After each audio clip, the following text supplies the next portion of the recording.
So what is chord melody guitar? It's where we're going to play the song using the melody and the chords at the same time. The melody is going to be in the higher register, the chords are going to accompany it from below, and you're going to need to have several things when approaching these kind of ideas. First of all, you're going to really want to have pretty good knowledge of the fretboard and also music theory. It's going to help you tremendously. Just move along so much quicker than you would otherwise.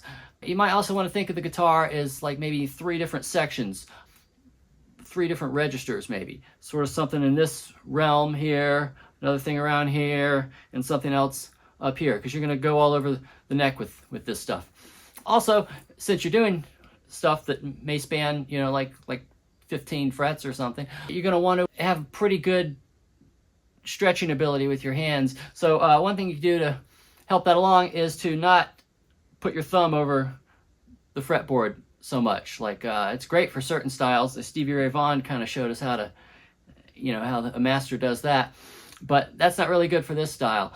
You're going to want to lower your thumb, and the lower you put your thumb on the fretboard, or the back of the neck, I should say, more stretching ability you're going to have. And you're going to be doing that a lot of stretching between your first and second finger and your third and fourth finger. So a lot of that kind of stuff from time to time. Also, you're going to need to have a decent amount of strength in your hand, your left hand, to hold down the chords while sometimes adding or subtracting notes, doing legato things, and using hammer-ons and pull-offs and stuff like that. So while at the same time keeping the chord together. And also be sure to try to stand your fingers up with whatever you're doing, trilling, hammering on, pulling off, legato ideas, just holding the chord down. Because the more you lay your fingers down on the fretboard, the more things are going to get muddy and sound bad. Here's kind of an idea, a little example we all might know, utilizing this concept. Check it out. So you have a melody. It goes something like this.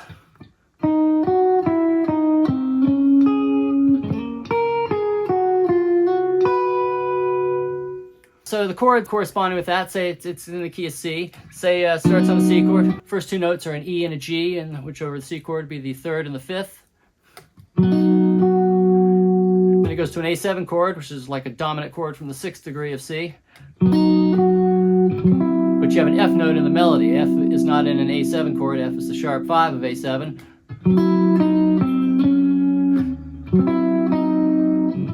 A7 chord with it implies an A7 sharp 5, A7, C sharp in the note there, which is the 3rd, and it's resolving to a D minor chord. Then we're going to move up a 4th to a G major chord, B to another B, an octave up, so 3rd, another 3rd, A and G, so 9th back to the root. And then F sharp to G, that's the 7th, back to the root, and resolving to a C note on a C chord, which is the root. So you just sort of follow these melodies wherever they go. And sometimes it's an easier transition. You could just stick to chord tones, and sometimes they have these kind of things thrown in where they, you know, put some tension note in there, like a sharp 5 over an A7 chord. And you have to just deal with that.